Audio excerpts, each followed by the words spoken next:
Hello, welcome to Hard Compound, an American take on Formula One. We are here just after the Silverstone race. A lot of action, a lot of drama, some surprises, some hard feelings to go along with the hard races. We're going to break it all down. But first, son, what are you drinking? Today I have Watsonville Wildflower by Fruition Brewing in Watsonville, California. It's a nice light blonde ale, and they finish fermentation with a little bit of honey. So it's a pretty nice, refreshing drink. Wow, that sounds pretty involved. I am drinking Siren Amber Ale. It's an amber ale from Dexter, Michigan, North Peak Brewing Company, and it's my first time having one. And that is a solid, refreshing beverage. I can recommend that on a hot summer day while watching a race any day. So, Silverstone. I think the first thing is, what did you think of the win? What did you think of the accident, of the Lewis and Max drama? Yeah, I mean, big weekend all around. And, Lewis Hamilton gets another win under his belt, which maybe in and of itself isn't that surprising. But, there was some heated discussions going on in the media between the teams, Red Bull and Mercedes. And then online on social media, you saw just tons of stuff about that shunt. But, I won't go so far as to say that it was a hollow victory, like Christian Horner said, because it means a lot to Lewis, especially winning his home race, for the 8th time, I think. So I'm sure he's excited about that and happy about that. And, big points to Lewis in the championship and to Mercedes as well. But it came at a cost, right? And, I have certain feelings about it, just like everybody else does. I'm not necessarily a Hamilton fan or a Verstappen fan, and I'm not necessarily a Mercedes fan or a Red Bull fan. But, I do like to see hard racing, but I also like to see fair racing. And, I'm not entirely sure that the challenge that Hamilton put up against Verstappen was fair.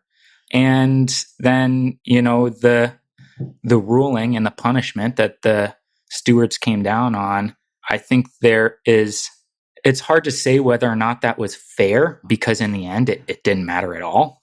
Right. So, you kind of have to look at it and say, are there other things that the stewards and the FIA can do to penalize somebody when that kind of thing happens? Because it really didn't seem to have much of an effect on the outcome of the race.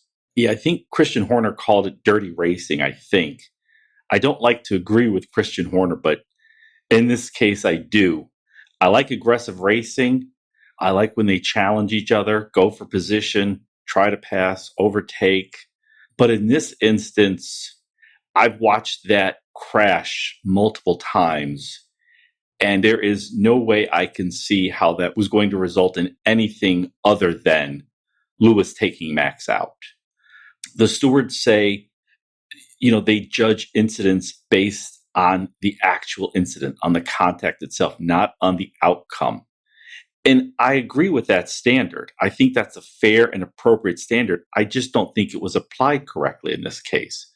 Mercedes typically has the fastest car, giving Mercedes a 10-second penalty. If you take Red Bull out, then that's almost a guaranteed win for Mercedes with just only a 10-second handicap to make up. But like I said, I looked at it. I watched it live. I watched the replays. I watched from Sky, from F1. I listened to what folks were saying on social media. I just can't see a way to seeing how that was anything other than dirty racing, other than Mercedes taking out their rival. Max had no chance when he got hit by Lewis. So, it's disappointing because after so many years of Mercedes dominance, we're now seeing a car that can compete. And so we want to see racing. We want to see aggressive racing. We want to see racing, though, that goes to the very end. Like I said, I just don't see any way what Hamilton was doing there could have resulted in anything other than sending Max to the wall. So I sort of agree with you, and I agree with Christian Horner. It was dirty racing. I think a 10-second penalty was not appropriate, and not just because it's Mercedes or Hamilton, but because that kind of incident shouldn't be tolerated. And if it is, then I think they've altered the sport somewhat, not to be too melodramatic. So, what did you think about the team communications during the race, the FIA radio communications? Yeah, this is kind of the first season I think that we get to hear those kinds of communications between teams and the FIA during the race. And admittedly, most of it was during the red flagged portion, so nothing was actually really happening. But I think it's really fascinating to hear kind of this scrum between the teams involved trying to plead their case immediately. And I think it was very evident how upset the Red Bull team was and how big of a deal like Mercedes felt it was to ensure that everyone knew Hamilton wasn't at fault, or for whatever reason. I think it's really fascinating to get to hear that during the race and to hear kind of the unfiltered thoughts and sort of immediate reactions of the teams, because a lot of that can get subdued post race or the following few weeks. But to hear kind of the animation from each of the two teams, I thought was really fascinating. Yeah, it's so rare for like us longer time F1 fans to sort of get that inside view, hear what's being said in real time, because they always sort of are more calculated and discreet in their public statements and their post race interviews. So that's always, it's always fun to hear. I certainly don't blame the team principals for pleading their case, for Total Wolff for pleading Lewis's case, for Christian Horner to try to sort of see if something could happen. In this case, victory not just for Hamilton, but I also think for Total Wolff, because Lewis got away with taking out his rival with effectively zero cost, zero penalty. It was a sort of a free race after that for Lewis. But as good as it worked out for Lewis, Hamilton, and Mercedes, it was probably the worst weekend this season for Red Bull, and as well for Perez especially. I mean, I hate to say that because Max could even, make it through the race, but Perez was just awful the entire weekend. And for Red Bull, it was just terrible all around. So what do you make of that? How do you think this is going to affect Red Bull for the remainder of the season, for next race, for the remainder of the season? Yeah, I mean, like you said, it was just a horrible weekend for them. And, Max, he didn't qualify fastest for the first time in, I don't know how many races, but it seems like he's been on pole every race. And technically, this week he was too, although that came because he passed Hamilton during the sprint race. In that sprint race, Perez, spun out and then, hit the wall or whatever and damaged his car, and then had to start from the pit lane in the actual race on Sunday, and then basically didn't do anything the entire race. So that, coupled with the crash that Verstappen suffered, getting no points, and then seeing your championship rival Mercedes get both cars on the podium, including a first place finish, that is pretty hard to take. I thought it was kind of funny that they went late in the race and had Perez put on new tires to go for that fastest lap and steal it away from Hamilton. But I mean, that's essentially the only bright spot that they can look to over the weekend is, stealing 1 point away from Hamilton. Yeah. Do you think, well, I'm certain Christian Horner has regrets about bringing on Perez. How sort of extreme or deep do you think those regrets go? I mean, Gasly's there for AlphaTauri. Albon is in the wings, Alexander Albon. And Perez is just, he's not even coming close to podiums most races. And often he's not really helping the team as much as he could. I'm just sort of surprised at how sort of consistently average Perez has been in that Mercedes car this year. So, what do you think? You think Horner has regrets? Is he already looking for next year, or what? I'm sure that he is looking at all of his options for next year, but I don't know that he is regretting bringing on Perez. I mean, the other two guys you mentioned also both had a shot in the Red Bull car. Neither one of them proved to be all that successful or helpful in helping that team win anything. And I think a lot of the time, Max makes his teammates look very average. So that maybe isn't all that helpful, especially not for young guys being brought up like Albon and Gasly were. But Perez, I think, has pretty consistently been a middling pack driver. And I think having the second best car every week, occasionally he steps up and shows what that car is capable of. And then other times he just looks like his normal middling pack, scrappy self. And I think that's not necessarily a bad thing. I like watching Perez drive, but Red Bull, I do think, is going to need to find another driver that pairs well with Max so that they really can consistently take the fight to Mercedes, because Mercedes always has two drivers up there. Yeah, and it's hard to know who that is. So we had the controversy with Hamilton, the crash. Us fans missed out on a great race because of that incident. Terrible weekend for Red Bull, but there was some good news. Leclerc, he is really doing some great work with that Ferrari. And Lando, once again, I mean, he didn't podium, but fourth place, a very fine race. He is really, Leclerc and Lando are really showing us something. What do you think of those two? And what were some of the other bright spots, do you think? Yeah, I think this weekend had the potential and kind of was one of the best race weekends that we've had this season.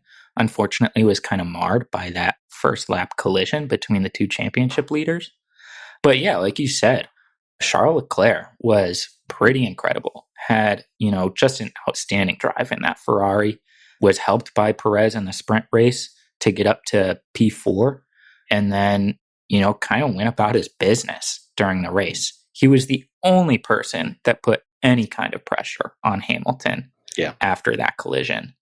And I mean, that is so commendable in the Ferrari that just is consistently like slower than the Red Bulls, the Mercedes, and the McLaren. So for him to do that, I thought was pretty special. Yeah, that was an epic race. Yeah. Like you said about Lando, he's finished in the points every single race this season. I think he's been top 5 in every race but one this season. What he's doing with that McLaren, it is also special to watch. And hopefully his teammate Ricciardo, after this weekend, has kind of found himself. He raced really well too and got a top 5 finish as well. He did. That was really fun to see. Finally, Ricciardo doing as well, close to it as Lando. We sort of wondered what were the reasons behind his struggles. Would he be able to turn things around? I think it's still too soon to say. He's had so many middling races this year, but that was nice to see Ricciardo take the 5th spot. Like you said, Leclerc, that was just an amazing race. I think people probably underestimate just how big a gap there is between, say, the Mercedes car and the Ferrari car. And Charles just took it as far as he possibly could go. I mean, there were some other great stories. Yuki got in the points. Both Alpine drivers got in the points. That was I thought, a great weekend for Alonso, qualifying the sprint and the race. So there were a lot of good stories, and 140,000 fans. That was one of the bigger surprises, just to see that many people at a race once again. So I loved seeing all of that. Alonso, watching Yuki get in the top 10, all the fans. We missed out yet again on seeing Russell get into the points. And Haas sort of remains woeful. They sort of punted on this season. You almost wonder if they're even trying at all. But there was so many great fun stories this weekend. The Alonso in the sprint, Alonso in the race, Yuki getting points, Charles doing such a great job, Lando, Ricardo. Those were all fun to see. What were some of your more fun takeaways from the race and from the whole weekend? Yeah, I think, like you said, the fans, I think, were pretty special to see. It's been a long time since we have seen so many fans and so much excitement at a race. I think for a long time we kind of took that for granted. And now seeing it again is pretty awesome. You could hear all those British fans cheering for the three British drivers, Hamilton, Norris, and Russell. It was pretty awesome to see. I think it was in qualifying. Russell was out there in Q3 all alone on the track doing his lap. And you could just hear the fans just roaring with excitement. That was actually really cool to see. And he had such a great first couple of days, Friday and Saturday. And unfortunately, it didn't translate into Sunday once again. But, it's always nice to see some fresh faces up near the top and kind of performing where you hope they do. Like you were saying with Yuki getting points again and the Alpines getting up there. And I think probably the coolest thing that I watched this weekend was the onboard from Alonso's start in the sprint. That was just, it was like four corners and he had that thing up like 6 or 7 spots. It was pretty amazing. Yeah. Yeah, not a fresh face, but Alonso I thought put on a master class on the starts this weekend. In the sprint, in the race, in the restart. Alonso on boards from the start is one of my favorite things. And that's what I would always tell people to watch. Just watch Alonso's on board. Watch it from the start because he put on a master class this weekend, in my opinion. One of the things you mentioned was Max getting pole position. So, what was the issue regarding pole position? I wasn't quite sure because they had, this was the first weekend of the sprint format. Right. I am not a person to kind of honor tradition for tradition's sake, but it seems like some of the current and former drivers and people associated with F1 have kind of an issue with this sprint format and calling the winner of the sprint getting pole, right? Because traditionally, pole went to the fastest person in qualifying and they started on the front, P1. And so guys like Vettel and Rosberg were basically saying, like, this is basically ruining the pole statistic because historically it's gone to the fastest qualifier. And now you're saying the fastest qualifier doesn't necessarily get pole, right? Like Lewis Hamilton was the fastest person in qualifier, but didn't start P1 on Sunday because Verstappen ended up winning that sprint race. So he got pole. And, there's this, I guess, controversy surrounding that. But, in my opinion, it's like, look, whoever starts P1, they're on pole. Like Charles Leclerc, I think in Monaco, he got pole position because he was the fastest in qualifying, right? But he crashed out and didn't start the race. So, like, in my opinion, that's not a pole. But I think Right. he did get that statistic, right? So I don't really know what Rosberg and Vettel are complaining about, but that's just me. Yeah, we've been watching F1 for so many years, and we enjoy the practice, the qualifying, how they work on the tires, how they make repairs, all the data they review and assess to try to figure out how they can maximize what's going to happen on race day, on Sunday. And that's always fun. All that information, all the crew changes, all the strategy changes, all the racing, the qualifying and practice data they're taking into account, the tire strategy, and so forth. But as a fan, I also love racing, and especially if you're a fan who pays to go to the event itself, having a sort of mini race, the sprint on Saturday, I have no complaints. I loved it. I really like it. I hope they make it a regular feature. I know they say they had 2 more planned this year, but for me, all around, I think it was great to watch.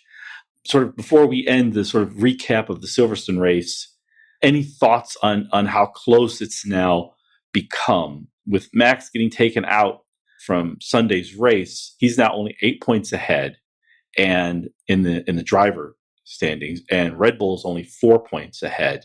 Given, I think, the strength of the Mercedes car and team, its reliability, I have my doubts that Max and Red Bull can hang the rest of the season. What do you think? Yeah, it was definitely a sobering weekend, I think, for Red Bull especially, and then anyone that is keen on seeing a new world champion.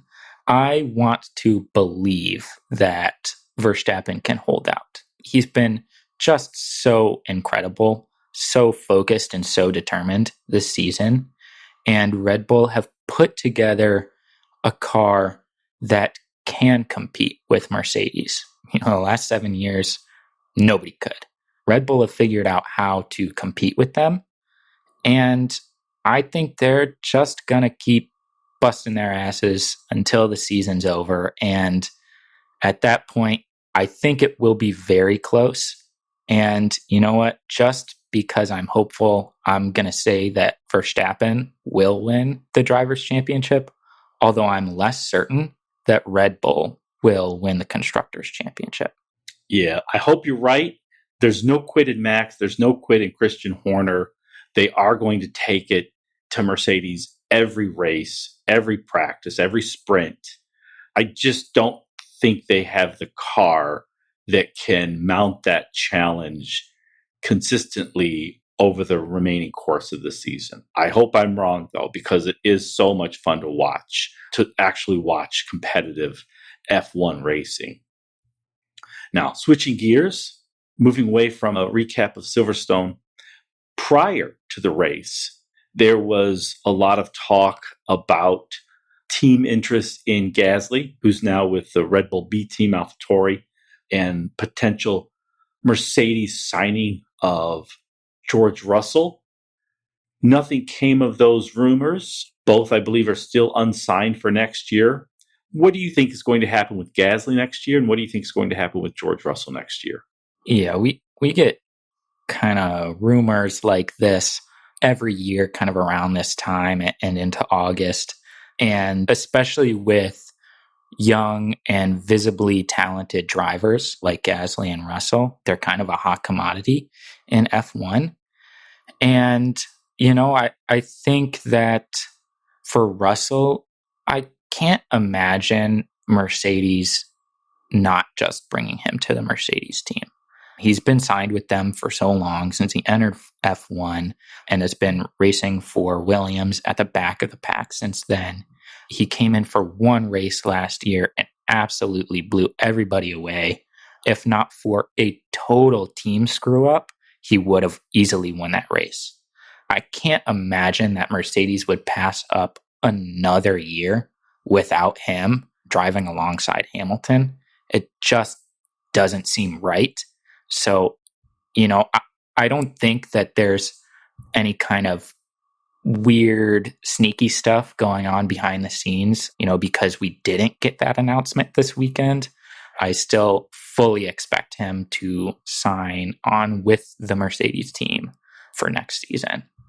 Yeah, I think the craziness about F1, and this is hard, I think, especially for newer fans to understand, there are so few teams. It's so hard to be an F1 driver. Some drivers require sponsorship or even partial ownership of the team. I think there is at least a 40% chance that neither Gasly nor Russell are back in F1 next year, just by the quirks of how F1 is structured. Gasly could find himself, out because, I think he's on the outs with Christian Horner still. I don't think they're going to bring him up to Red Bull, so I'm not sure who he would sign with. With Russell, I think everyone knows he deserves to be in that Mercedes car. He's done everything that's been required of him. I think it's clear he's a superior driver over Bottas. But I think Wolff and Hamilton are comfortable with Bottas. Bottas is the straight man. Bottas says the straight line, and Hamilton throws the pie in his face. And that's Valtteri's job. And I think Wolff and Hamilton are comfortable having Bottas as sort of their straight man, their wingman, let's say. Russell will not play that role. Russell will go for the win every race. He will not back down to Hamilton. And I'm just not sure Toto Wolff or Lewis Hamilton are ready for that. So he also could be in the outs. It seems to be just preposterous even to think of it, but I do think it's a very real possibility. I hope I'm wrong. I absolutely hope we get to see Gasly again, because I think he's shown he's a deserving F1 driver, and Russell, not just in F1, but in that Mercedes car. What that means, if that happens, what that means for Bottas, I'm not sure. Maybe he'll go back to Williams. Williams now has money, even though they continue to actually never make any points. I think Bottas may find himself back at Williams if they sort of do a swap with Russell going to Mercedes. That's what I'm hoping. But F1 is such a crazy sport, you just never know. I also think that Perez might be out as soon as the end of this season. I believe he's eligible to be re-signed for next year, but I think he's only in a one-year deal. And so far, like I said, I just don't think he's getting it done. I would rather have a younger driver like an Alexander Albon or a Gasly in that seat and see what happens. But maybe you're right. Maybe against Max, you need a seasoned driver, someone who's not going to be intimidated by Max and who's willing to accept that second spot on the team. So we'll see. Yeah. I just think in the Red Bull, Max is going to overshadow anybody else. I mean, quite frankly, I think like Bottas going to Red Bull would make sense, like taking that Perez seat. Maybe he's not a better driver than Perez. I don't know. It's kind of hard to tell. I think Bottas isn't necessarily cut from the same cloth as most F1 drivers, and it doesn't seem like he is necessarily capable of being a top driver. So maybe Red Bull don't want to pull the trigger on something like that. But yeah, like you were saying, Perez, it seems like he's struggling to put the fight to Mercedes like Red Bull want that second driver to do. And I don't know of anybody currently driving an F1 who could do that or who would want to do that.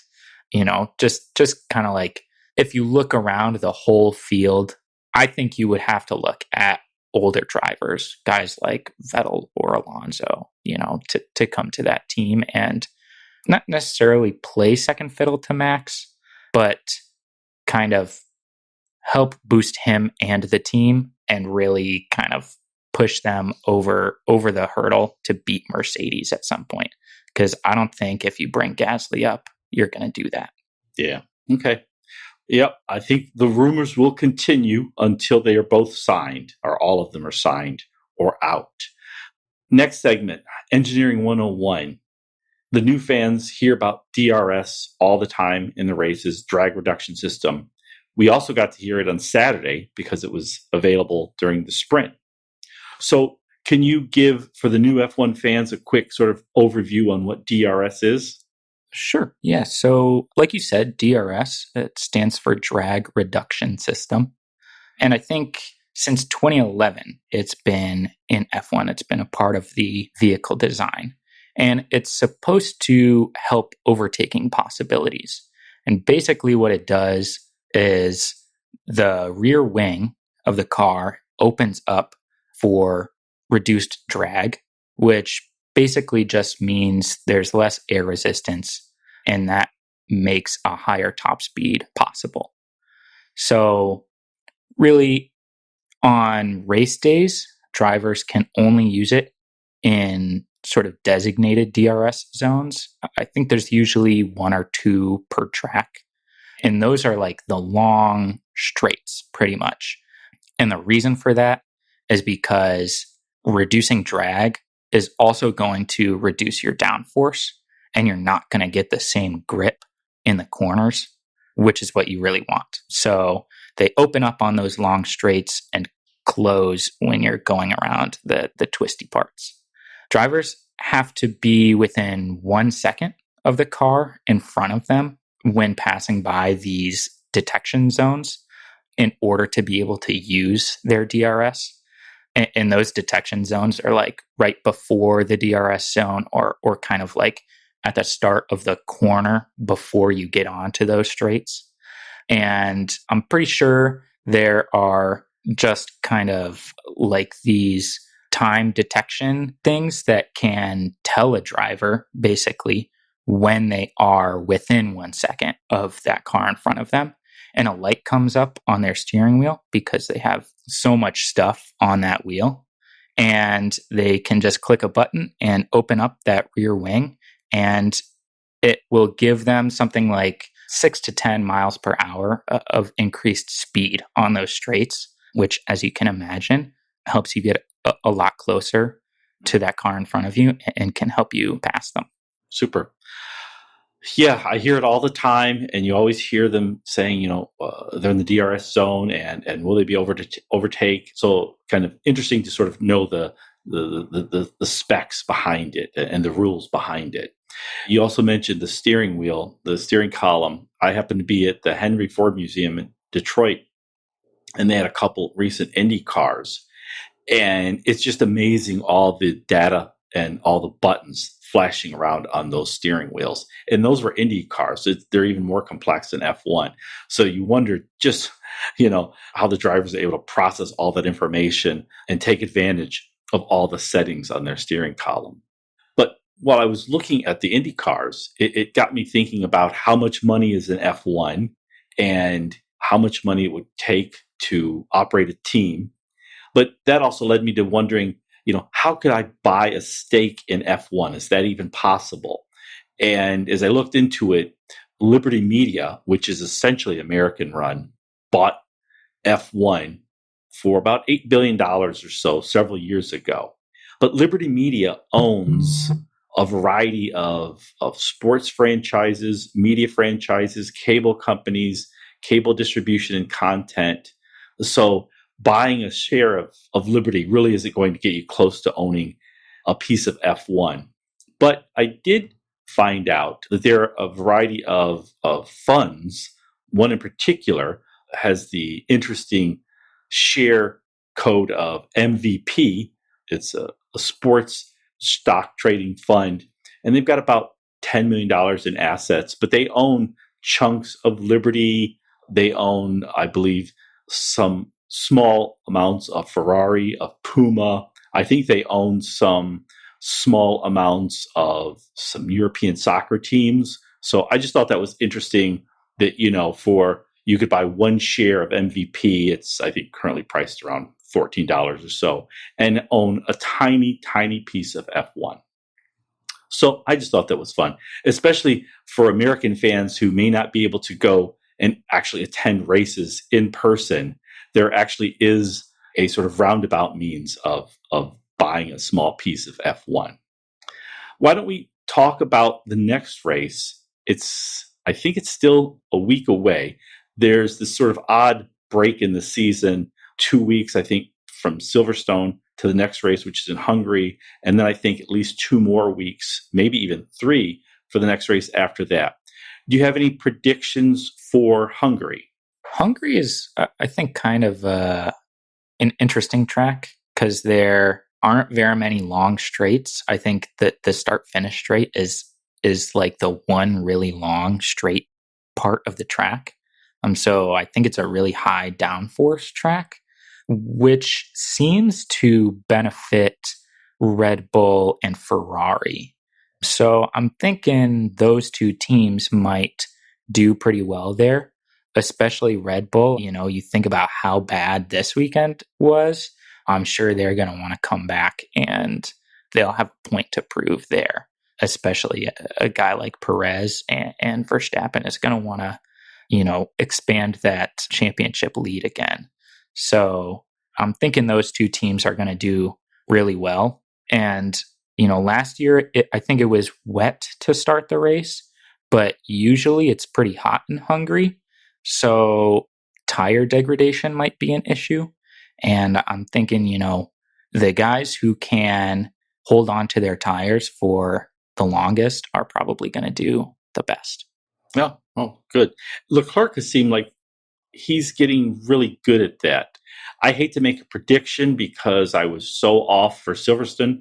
I was certain or hopeful, perhaps, that it might be a sort of a British trio, a power trio of Hamilton, Lando Norris, and Russell. It did not quite work out that way. It was a controversial win for Hamilton. Norris just missed out on the podium, and Russell did not point. Not a terribly surprising result, but certainly not in line with my prediction. For me, I think this is going to be where Mercedes puts their foot on the throat of Red Bull. They're now within striking distance. I think they know they have the better car. I think Red Bull is rattled because Hamilton took out Max and Perez is just not putting up a fight, at least of the sort of ruthlessness that I think Red Bull believes he is capable of and their car is capable of. So I am expecting a 1-2 Hamilton Bottas podium. I think also we're starting to see a lot of fun in that third and fourth spot, McLaren and Ferrari. I think McLaren has the better car, but Leclerc is just driving lights out. So I'm going to say Ferrari comes in third. So we'll have Hamilton, Bottas, and probably Max, 1, 2, 3 on the podium.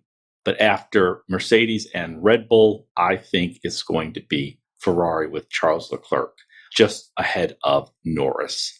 So we'll see.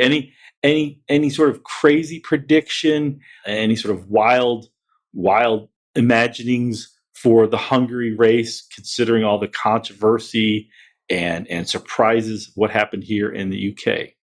I do have a crazy prediction. Before I get to that, really quickly, I do want to just say that, you know, as kind of controversial and sort of frustrating maybe this weekend was, and especially for Red Bull, I think we got to see the cutthroat nature of Lewis Hamilton and Mercedes again, which we hadn't seen in a long time because there had been no competition. And I'm hoping that that kind of continues because he is one of the best drivers of all time. And I want to see him race to his full potential and be just as ruthless as he ever has been. I hope it doesn't result in crashes again, but I do want to see him back in his older form. That said, my crazy prediction does not involve Mercedes or Lewis Hamilton. It is a Red Bull, Ferrari, McLaren podium. Wow. That would be something. I would love to see that. And I also think it's a great point about Lewis. I was surprised as much as you were that when Max was sticking it to Lewis and Mercedes, they seemed to back down. You know, it was a bit of a shock to see sort of the timid Lewis Hamilton, to see Mercedes thinking, you know, what they believe is their rightful position in the top two spots now under threat, and they didn't have much of a response. So you're right. Even though I think Hamilton deserved more of the penalty than the 10-second penalty that he got, it was something to see sort of the return of the ruthless Hamilton and Mercedes. And I think that's going to make for an interesting year for the rest of the season. Well, I think that's it, son. This was a good discussion. It was a fun race. It was an interesting race. It was a great race weekend. I wish we got to see another race this weekend, but I suppose the drivers and the teams all need a break as much as we do. So I want to thank all our listeners, and we are lights out.